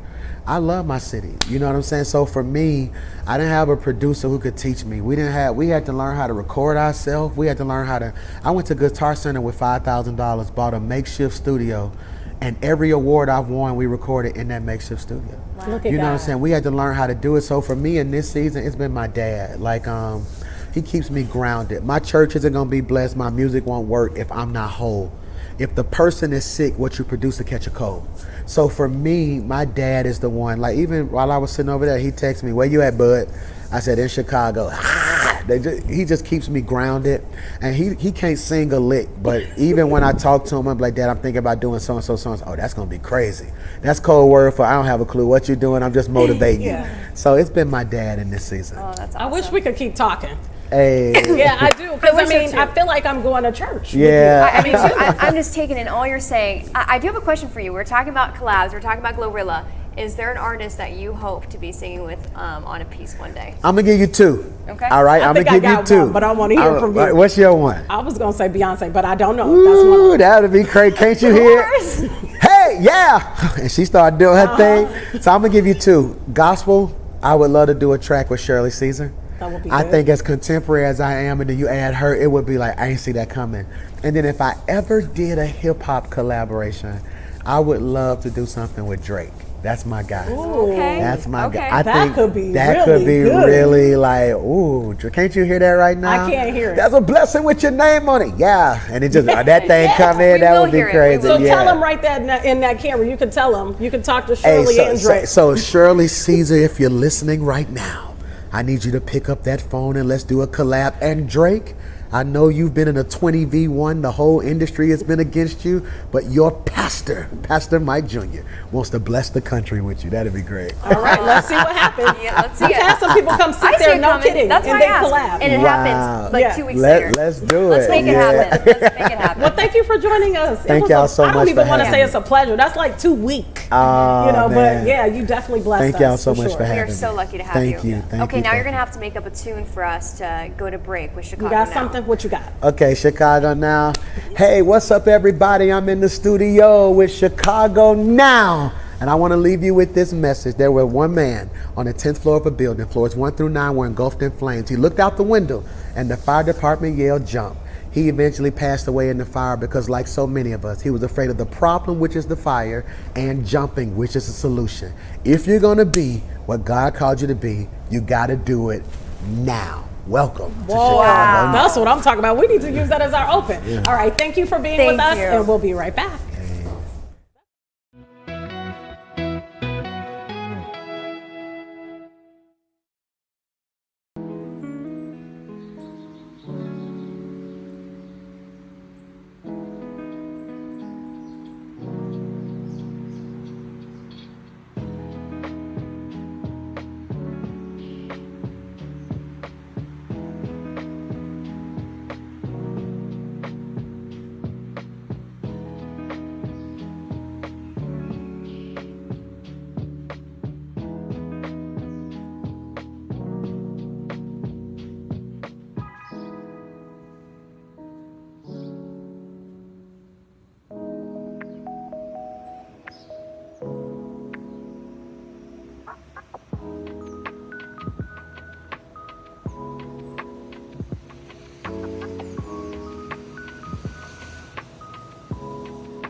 Welcome back to Chicago Now. Okay, so kids are back in school. Teachers are back in the classroom. Maybe you're a teacher and you need a break right now and you're watching us. Joining us right now is Adam Russick-Sobel, and he is with Education Walkthrough. Let's talk about this app that has been created and really what it does to revolutionize teaching.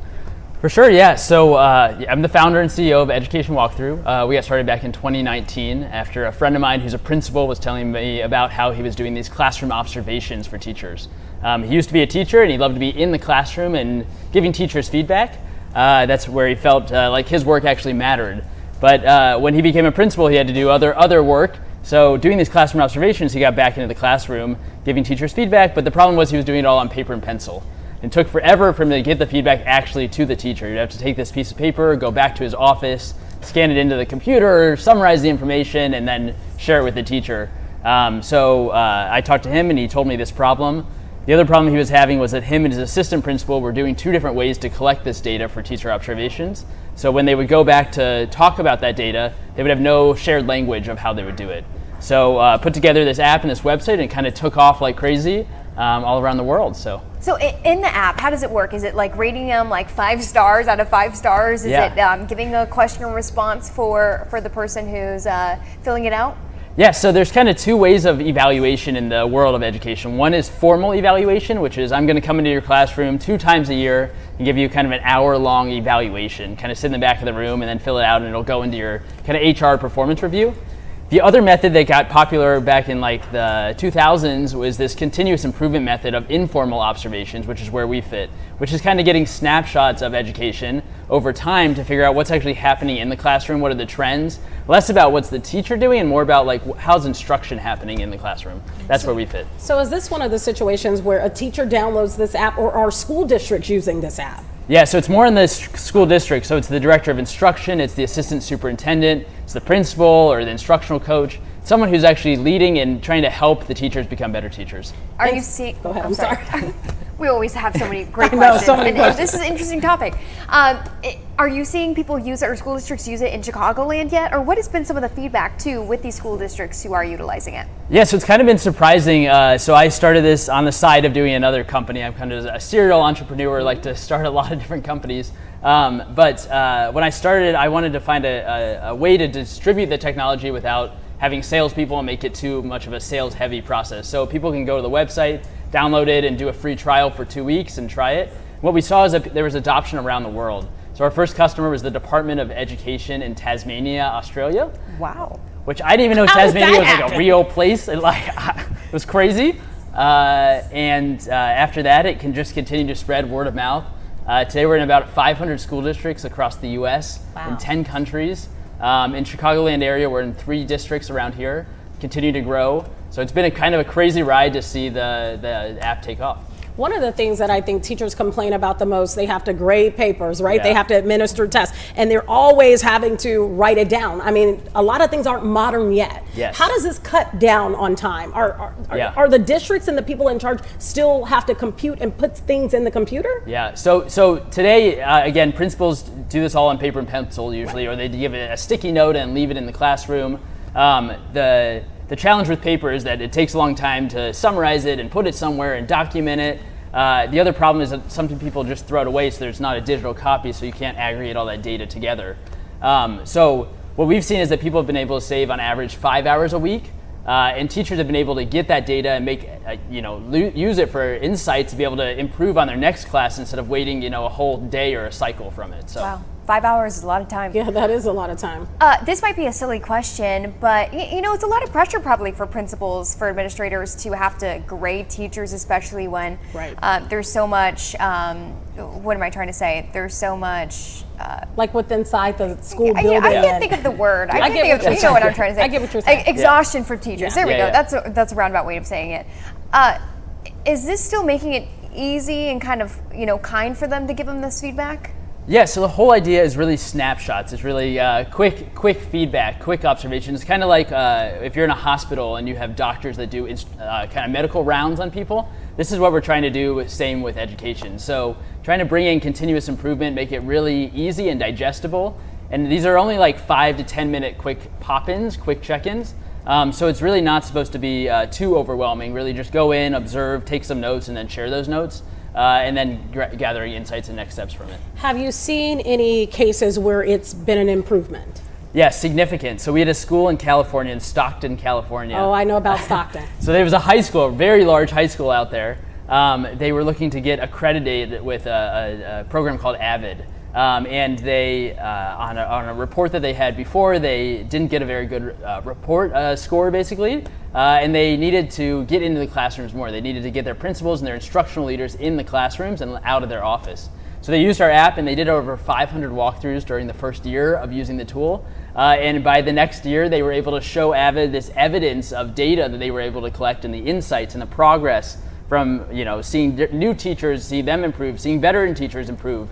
And they were able to get the accreditation by the end of the year. That's awesome. So is this for larger school districts, or can really small school districts, say like rural Illinois, use this program? Yeah, so we see it across the board. It's kind of been exciting on that side too, is that we see a lot of like small Catholic schools using it or dioceses using it. And then we also see very large districts like Metro Nashville Public Schools is one of our customers who's using it, who has a lot of different schools and different networks of schools. So it's been really interesting to see the continuous improvement, and the need for feedback in this cycle is everywhere. And at the end of the day, it's really about if you can create better teachers, better instructors, you get better students. So that's really what we're trying to achieve. Yeah, I only know about Stockton because I used to work there. I wanted to ask you, so you said when you first started this project, it was kind of like a side thing for you. So are you now doing this full time? Did it take off that much to where this is no longer a side business, this is the business? Yeah, so I've been starting companies since I was in college. Really like to find really hard problems with a societal impact and then try and bring emerging technology and try and solve them. So this is my third company. When I was starting this company, I was looking for a way to make money because my other company, all the money I was raising was going into that company. And so I was looking for a way to make money and a way to create another company. And so I was able to transition about 2 years ago to full-time to this company. Now I built a small team, and we have a great team of advisors and investors, and starting to grow the company. Congratulations, yeah, because that's a big deal. That is a huge deal. It is. And how do you see now the technology evolving the next few years? AI involved? So AI is taking the world by storm, which is exciting and terrifying at the same time. As a technologist, I love AI. I use it a lot, but trying to figure out what that right balance is of putting it into a tool versus not. I really believe that it should be the instructional leader, it should be the principal who's giving the feedback, the human feedback to the teacher. But we see opportunities to put AI into different parts of the app or use it in the back end to support with summarizing like glows and grows for teachers of understanding, what are the trends or the insights or pop up or bubble up, what are those insights across multiple schools. So we're using it more from that angle and less about a chatbot. What made you start this? You aren't a teacher. Yeah. Yeah, so I'm not an educator, not a teacher. I kind of like to go to industries where I have no experience, more of like a generalist entrepreneur. My past company was a company called CareBand, which was a wearable technology company for people with dementia and Alzheimer's. So totally different from education, and I am not a doctor, and I did not have dementia. But I was able to take my interest and my curiosity and apply it into that space and kind of be naive and be a listener and build a great product from there. But was there any friends or anyone in your circle that was a principal administrator that said, hey, this is like technology that we would really need to use? Yeah, so the initial story was really that a few friends of mine told me about this problem, and I was able to learn about it and find more insights and figure out that it's actually a massive problem. Yeah, no, that means you're just very smart, because I couldn't come up with it. Anybody watching right now, maybe they're thinking this would be great for my school district or my school. What can they do to even find this technology? Yeah, so you can go to educationwalkthrough.com. You can start a free trial there, or you can book a demo. We also have a YouTube video that is kind of an intro to Education Walkthrough. So either way, you can find us there. Let me ask you this, because you've been in this technology space building, is there anything else that's going to come out next? Are you going to move on and start to build on something else since you've already kind of got the groundwork for this?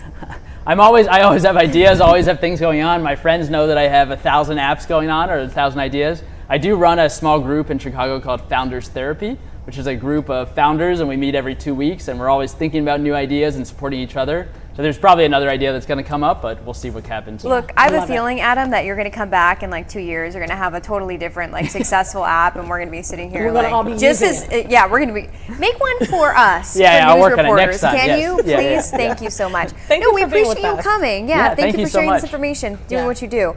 All right, well, we had a packed show. We did. Adam, you and many others, we appreciate your guys' time and sharing your story with our audience. Absolutely. Thank you, Adam, and thank you, Gabby. It's been a great show. Yeah, it has hasn't been. All right, we'll have much more for you on Tuesday. We'll see you then.